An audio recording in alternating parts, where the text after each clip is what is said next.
everyone. Welcome to AJS News. This is the first of two videos we are bringing to you. As you can tell, Alex is out on vacation, so we have Little Joe filling in for him. But before we begin, let's get a word from our sponsors. Hey, how's it going?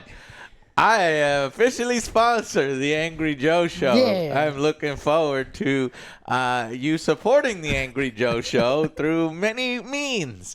Either Patreon or grabbing some merch. You got shirts that we could do. We just put out the Black Ops 6 Angry Review. Go check that out. It's a lot of fun. It is a lot of fun, and we're moving on to the next thing, which I guess is going to be Dragon Age. So we'd very much appreciate your support. If you can't do it like that, hit a sub, spread the word. Thank you guys in any way that you possibly can to keep us going on over here.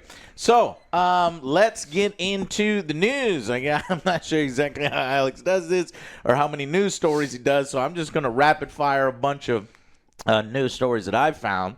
So we're going to begin with Ubisoft. Ubisoft is boss. Once a week, we have to have Ubisoft. Once a week, we have to have all the fuck-ups of Ubisoft. They know, apparently the boss at Ubisoft knows that that it has an quote-unquote inconsistency in quality. So that means that they know that they're kind of screwing up for the core gamers.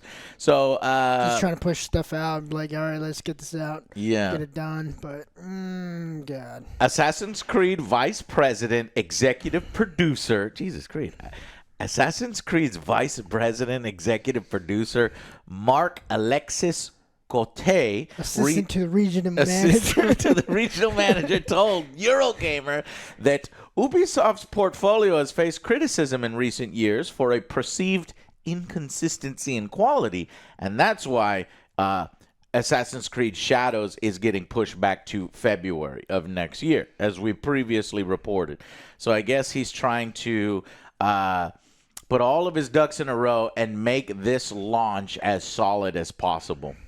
Now, whether people have already made their decision on, what kind of game Assassin's Creed Shadows is, or if it's going to be good. They've been pretty consistent with those kinds of games. It's going to be an average game. That's what I'm thinking. It's not going to be a banger or anything. It's like people are already getting mad because. Do you think it's going to be a flop? Well, to them, yes. To them, yeah. The numbers aren't there and this and that, but I don't think it's going to be a flop. I just think it's going to be like, fine, the game's out. It's an average game.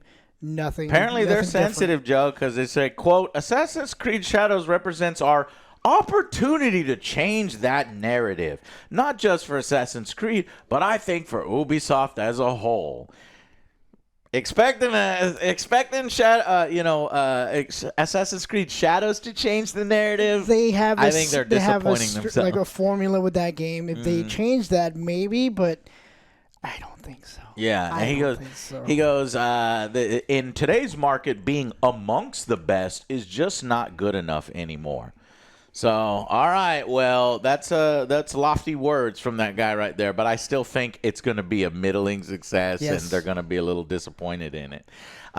Just like they're disappointed in Star Wars Outlaws, Joe, which apparently did not make them enough money, and they're a bit of a flop. I'm a huge Star Wars fan, but I didn't want to play it. It just didn't feel like Star Wars. It wasn't for me. Like, I'd rather play Jedi again or something else. I was going through a lot right then, and I had other things to do, but luckily Alex covered it for us. And I was like, okay, I'm going to circle around and get it. So I re-upped my Ubisoft Plus for $18. It got me. Gotcha. I still have not played it. You don't really want to. You don't really want to. I saw Alex's review. I was like, okay, well. I saw him play too. I was like, I'm good. It's like if I want to go back and play something, I'll play something classic, like like Warhammer 40K Final Liberation from like the 90s, or Chaos Gate, or them old school games, and just stream whatever I want to stream. Yeah. But like Outlaws, it's like, oh man. But anyway, so guess what? Star Wars Outlaws has a new creative director, Joe. And they're promising work on 3 key areas: combat, stealth, and controls. What are you talking about? The game already came out. Why does this feel like the game's not? We're going to get a new creative director, and we're going to focus on these 3 key areas. Bro, the game is out. It's been out. I'm not joking here. So apparently, creative director Julian Geraidi has been replaced as a creative director by the Division and Avatar veteran Drew Rechner. And he says, quote unquote, "I'm very excited to be stepping into the role of creative director on Star Wars Outlaws." And he's saying it exactly like I'm doing here, Joe. On Star Wars Outlaws, and to be working with an incredibly passionate team here at Massive Entertainment, along with our talented co-development studios around the world. I would like to personally thank you, our community, for the positive response to the game. Yada, yada, yada, blah, blah, blah. And they said, I have big plans for the game.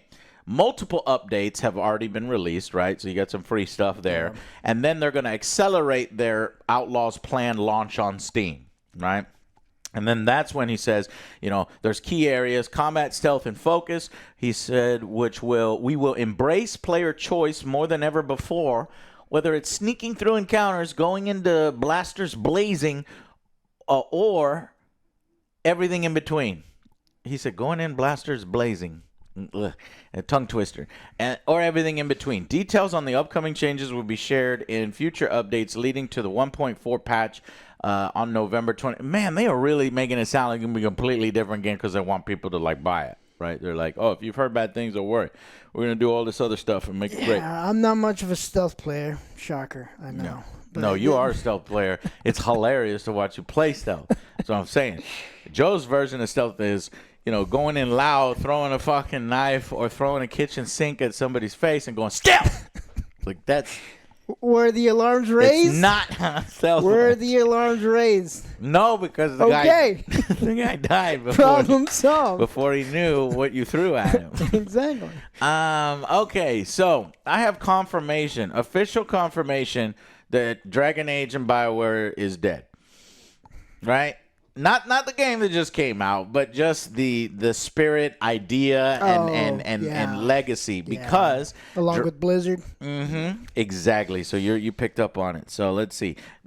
Creative director John Epler recently said that BioWare has no plans for downloadable expansions for this current game, Velgar. We already covered that. Yes. But in the same interview, Dragon Age creative director John Epler said he'd like to see a remastered Dragon Age collection happen, but warned it's unlikely because of the technology it was built on. And he goes on to say, there's probably maybe 20 people left at BioWare who knows how their engine works. To be fair, this is an old-ass engine, right? And so, but at the same time, it shows you there's like 20 people left, or hundreds of people at BioWare of core teams that were there when the shit was real and the shit was good, and now it's just all new people. Damn, so I took that on too, though. Yeah. Ain't what she used to be. Yeah, I took that as that. Obviously, he's talking about Eclipse, which is the engine. It's something that's not gonna be easy as Mass Effect, but we do love the original games. Never say never. I guess that's what it comes down to.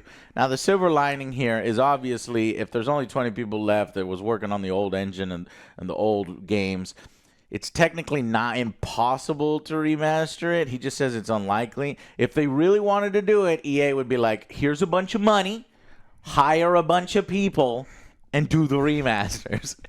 But you see how he's all like, well, we don't have much people, so we're not going to do it. Because he already knows that EA's like, how much is that going to cost us? Yeah, nah, man. The first, as soon as you said EA needs to give them money to make the remasters happen. Not going to happen. Not going to happen. And not going to work here anymore. Be like, EA's going to be like, hey, let's do a live service. A live service of the original remaster? But there's one episode, one little piece of segment of the game per week. Start giving them ideas. But I personally would love a remaster of the original games, especially Origins. I think it's been long enough. It'll be interesting because Origins combat was old school, Joe. Like you weren't. It wasn't like action oriented where you were controlling. You'd position, move, do the abilities, almost like an old school MMO kind of thing. And so, would you want that retained, or would you want that to go action like it is now, only in that old story? What do you think? I would want them to keep it as is because that's obviously what. Why you would? Yeah. Why you would? I guess there's remake and remaster, so I guess Just look what happened. Then what was it? I think they remastered it. Yeah. And then the Final Fantasy combat, Alex was not happy. Yeah. It's like, look, why did you choose the combat? The combat was fine. Right. Then you get people like that. All right, so next we've got, let's see. Oh, with Alex, speaking of Alex, we covered a previous story. Remember with Meta thinking, okay, we got to, Meta and Amazon, they want to go nuclear, yes. and they get more nuclear power. Oh, well, okay. Apparently, the nuclear-powered AI ambitions appear to have been thwarted by a swarm of bees. So we've stopped. What? Who expected the bees? Not the bees! So obviously, AI requires an enormous amount of power.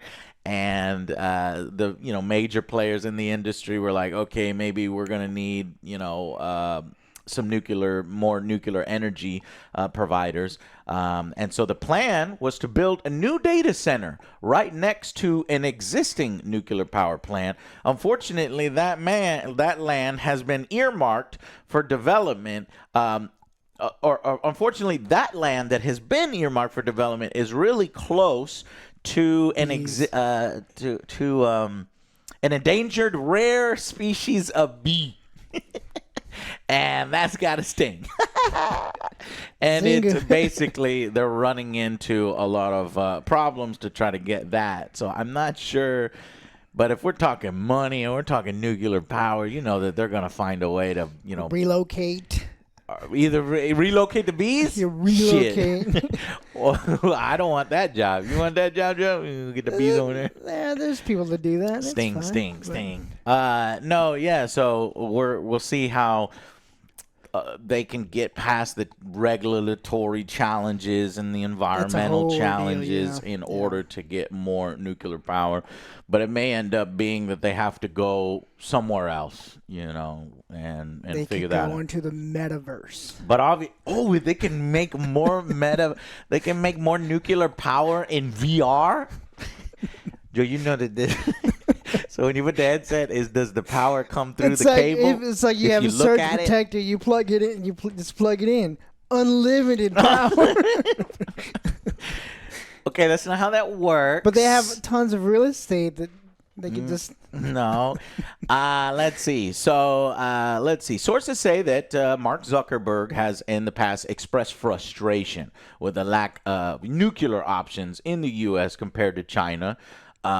If you look, China has built more nuclear reactors that aren't SMRs than the U.S. has over the last 20 years. This is a specific design, small modular reactor.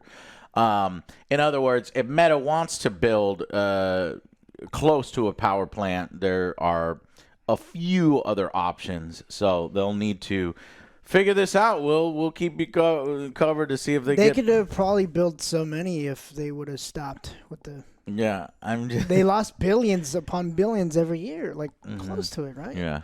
So these bees decided to choose that place as their home.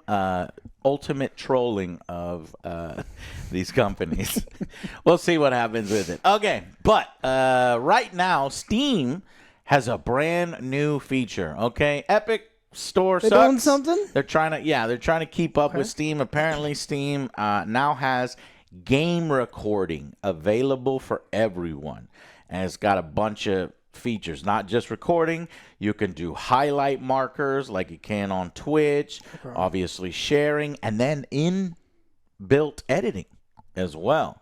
Now, we wouldn't use this because obviously we have all the editing programs. But, you know, if you're a streamer or a younger person and you want to share clips with your friends and you want to get those clips on TikTok. There you go. Bam. There you just upload them pretty quick. Right, making it easier. So that's pretty cool. Steam game recording has exited beta, available for all users.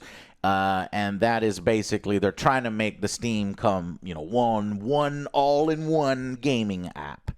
And yeah, so there's a timeline attached to each recording. Users can add their markers. Game developers can add game-added markers, meaning sort of important milestones in the game. To let people know where they are, trophies and stuff like that. Recording modes includes background recording and on-demand recording. The former will record a user-specified duration or storage limit, while the latter is toggled off and on at will. There's a replay functionality, easily accessible in the Steam overlay for super quick reference. So yeah, more features. I'm good with that. Yeah, actually doing something this time. I guess I kind of thought they already had it since the consoles kind of already have their recording features, but now Steam has a built-in recording. Okay. Because everybody else was using OBS or whatever. Yeah, so I haven't used it myself. No. I don't know if it's... When did this come out? Full today. Oh, okay. Or no, 4 days ago, I think. Yeah. But, you know... I'll check it out. Actually. Yeah, but I'm just warning you. It's new, it's built in, and so I feel like it's going to be more restrictive. You know, Shadow Play is going to support probably way higher bit rates. OBS, way more flexible. Some of these other apps that are free or, you know, attached to certain things that you would be buying anyway are, you know, probably better. But at least it's there. Okay, moving on to Black Ops. Season 1 is right around the corner, Joe, November 14th. We just gave Black Ops a review. I won't spoil the score here, but I was like, with a few updates, it can go up a point. And then when I saw this huge fucking list, I was like, bro, this is probably going up a point. And all this is, you know, free. Have you seen the thing? Holy crap. Okay, so there are, here we go, 5 new guns, and that's pretty sweet. There's 5 new maps. That's going to take care of, you know, the big criticism that we have, that the maps kind of suck. There's 3 6v6 map. There's 1 2v2, and then another 6v6 between November and April for that. And then 1 new perk, Shadow, which, I don't know, probably grants you immunity to, you know, proximity mines or gadgets or something, so you can walk right past it, which... Now that I think about it, really, I would really appreciate. Because I don't know about you, but I'm always getting hit by the fucking shit blowing up. It just pissed me off. But anyways, so 1 new perk, Shadow. 1 new score streak, a hand cannon. Apparently, a one-shot super. Ooh, a golden gun. Fucking golden eye? Shit, I remember that. How many kills you got to get for that? I don't think I'm going to qualify. We're not... You look down. It's like, maybe, look, 3... I get 3, 4. You're pushing it. All right, I can't get more probably than 4. we're average to below average if you count Joe. Sometimes I go below average. What's your KD ratio, Joe? 0.002. You shoot 1 toe for every time you die. Yes. Is that what you're saying? That's bad. Okay, I got 3 new modes. Ransack. I don't know what that could be. Prop Hunt. That's pretty cool. And MP Ranked. Okay. 1 new zombie map. I was going to say, how many? One. A whole new zombie map, Joe? That is really cool. That's for free. It would have been better for me, too. But yes. Yeah, I didn't even expect 1. I'm going to make you just play on that. 3 new zombie gobble gums. Oh, yeah. 2 mid-season events, and a bunch of just shitty, gross-looking skins. You know, they're not. At least they do look like something. Any cool ones? No, there's like some kind of bug-looking guy, and then one that looks like Haze. Do you remember that old PlayStation game with the beehive, and it was like gonna be like a Halo killer, and it was called Haze. Yes, you do. Maybe if I see it, I'm gonna look it up. Right now, put a it's trailer or a picture. A bell. Yeah, it's got his yellow and black. Well, I mean, Angel, our friend, had the PlayStation. We were doing Xbox stuff at that time, so he was the one that was playing Haze. But yeah, that is a lot of content. So obviously, this is a multi-billion franchise. And so with that, you're going to get plenty of that stuff. How do they fund it? Through all those skins and stuff, and Battle Pass. Okay, I got do you have any news stories, Joe? No, I was going to just ask, are they going to put any more rappers in this one? Cardi B? Who do you want? If you want a rapper, who do you put in there? I hope they don't, because Me too. I don't like. But if you're gonna do it, then fucking do it. It's not a rapper, but I would honestly just insta buy if it was Weird Al. Oh yeah, I would fucking insta buy. That is a rapper, Joe. Yeah, there's accordion. His own raps. Fuck yeah! Holy shit! Make that happen. Call of Duty. You heard it here first. Yeah, White Nerdy. He's White rapper. Nerdy. Somebody. Yes, he is. Somebody forward this to one of the Activision Weird Al. boss. Weird Al skin. We'll buy it. That'll be a sweet one. Joe, ain't he coming to Austin? I think he already did. Fuck. But he did go to the Comic-Con here in Austin. All right. All right. Well, then I have some little tinier stories. You know, Joe, when you hear a song like in Kiss from a Rose, fucking amazing. Batman Forever. Sticks with me. Let me finish. Oh, okay.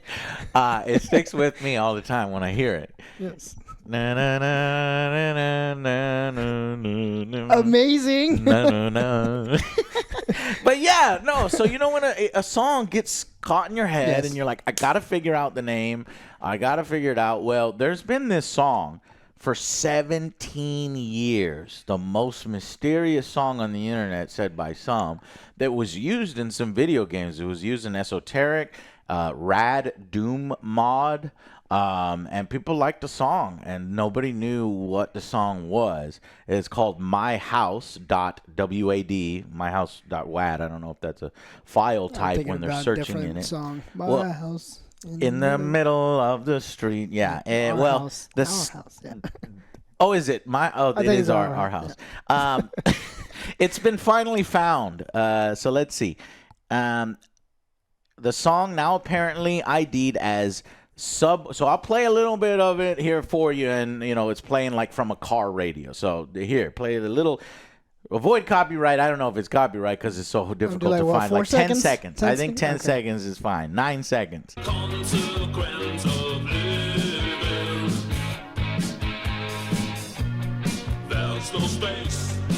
Okay, so this song is actually called Subways of the Mind by FEX or FEX.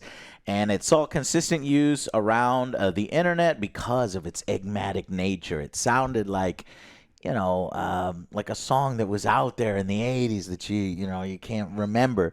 Well, apparently, Rolling Stone claims that a German by the name of Darius S. recorded it back in the 80s from a radio program called Musiks für junge Leute. I don't fucking know, man. Music for young people is what it translates into. It was just one of many songs I recorded, and I didn't know the artist, he told the magazine back in 2019. I believe I didn't hear an announcement. Maybe I heard it partially and missed the artist's name. Everything is possible. Eventually, his sister, burdened by curiosity, posted the clip to the internet in 2007, where it stayed dormant for a decade and a half. Then in 2019, it went viral, kicking off a huge hunt for any info. And it was in a Doom mod. And you can play it, find from an open door of a lonely car. People were going crazy trying to find the things. But it goes, about 2 weeks ago, I came across an old newspaper article in the Nordwest Zeitung archive while searching Horrorfest bands. User Margin 1412 writes, the article was a band called Fex from Kiel who won a talent contest in Bremen in September 1984. And the music was described as rock with wave and pop influence. So they finally found I want to hear it now. Now you want to hear it, right? Yeah. Well, you play it. I'm going to be playing it. Okay, and I guess I said smaller news stories, but this is actually probably the bigger news story. I buried the lead. Joe, Arcane. You know, on Netflix? It's out. League of Legends. It's out. We're going to watch it. We're going to try to wait for Alex. Joe's going out of town. So as soon as Alex gets back, Joe's taking his vacation. You bastards. You got to sync up your vacations. We can't sync them up because we got to go at different times. Different times. No. Yeah, because then later on you're gone. Oh, yeah, you're right. There would be 2 empty chairs. I'd be exactly. Like, what did you think of that? Yes. Yeah, that's good. All right, but no. So there's 2 seasons of Arcane. How much do you think that cost? I want to say less than the Acolytes, obviously. Okay. 90 mil. 90 million. No. Arcane's Riot 2-season League of Legends animated series reportedly cost $250 million to make. Okay, I was way off. Jesus Christ. Holy shit. A Variety report says it's $250 million for just 2 seasons. Far and away the most expensive animated series ever produced for television or streaming platforms. Riot did not confirm the reported figure, but Chief Product Officer Mark Merrill told Variety, "We're more than comfortable with the spend it took to deliver a show that was worthy of our players' time." So, Damn. Arcane will comprise 18 episodes in total when its 2-season run ends. And if you look at that, that works out to about $14 million per episode. To put that into perspective, that's not much less than the total cost of the final season of Game of Thrones. You could make roughly 7 episodes of Stargate SG-1, says this particular person here. Who's this? This is Andy Chalk. I thought animation would be cheaper. Right. Only maybe 33 Hollywood films have cost more to produce. That is really, really expensive. That is crazy. Because I honestly thought that would be cheaper. Like, you pay the voice actors and like the great music. But I don't know how they spent this much money. Same. Variety says the main issue was inexperience in the field. So you can burn through a lot of money trying to figure things out. That's what I was thinking too. Yeah. That led to spending and frequent cost overruns. Riot also spent $60 million promoting the first season of Arcane, which, according to the report, was far more than Netflix, where the series ran, spent on it. So I'm confused then if that $250 million number includes the $60 million of marketing. I would think so, yes. Or if it doesn't include the $60 million of marketing. I would say yes. Okay. Well, I'm shocked by the news because if that's how much it costs to make, I feel like this is like a one and done thing. You know what I mean? Like, it's too expensive. We might not ever see additional Arcanes. They said some mismanagement on their part. Right. So maybe they've kind of... Let's tone down the advertisement because it's already a great show. It's word of mouth. You don't need that much advertisement anymore. Yeah. I hope so. Because if it's going to continue to cost that, then it's going to be bad. And I think the animation's good. Yes. I don't know if it's $250 million good because that's like a fucking Pixar movie and shit. Yeah, it is so 90, unique. Maybe close to 100, but yeah. Damn. Yeah. Let's see if I can find something else. Compared to most of the quality and runtime of series, Spider-Man Across the Spider-Verse, production budget $100 million.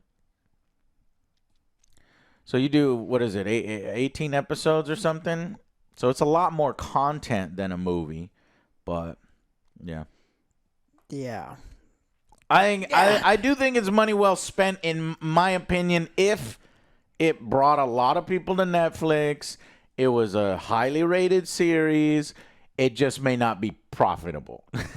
Yeah. We'll have to see, how that is. And then when everybody knows when something's not profitable, are you going to likely to get either, less of it or retooling of it? Hopefully retooling where, if they do further seasons, then it doesn't. Or just use the Amazon approach. If it's not good, keep making it. Yeah. I actually went deeper on this news story. Another source I found. Second season will be its last. There's some murmuring. It's got to do with the fact that it took over $250 million. That's a mind-boggling that's a big number. one. Yeah. Because I was like, why are we ending here, bro? Like, you could go forever.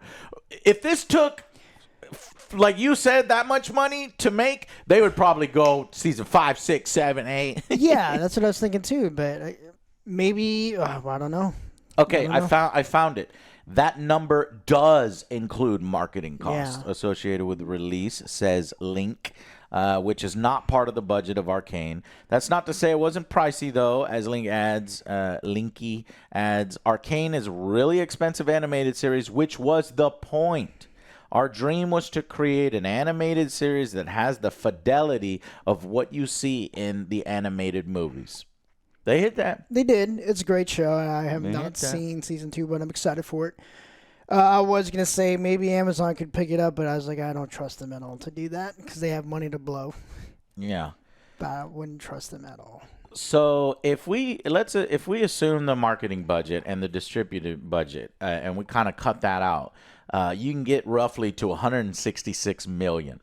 Right? You do 166 million by 18 episodes. Now we're down to 9 million per 40-minute episode. It's definitely up there. I think it makes a little more sense, in that sense. So inexperience. They gotta see this return on season 2. Yeah, inexperience, overblown marketing budgets. Hopefully they'll get it worked out if they ever decide to do Arcane season 3. But I'm sure they'll call it something else because I guess like Arcane is like just the girl's story. And that world story, and then maybe we'll see something else. All right. Well, that is basically all I've got for this episode. Thank you guys so much for joining us. I probably did too many news stories, but I just wanted to kind of rapid fire some of these for you. We do have a part 2, jam-packed. So we will see you on that. Thank you for your support, and we'll see you on the next Angry Joe Show. Bye, guys.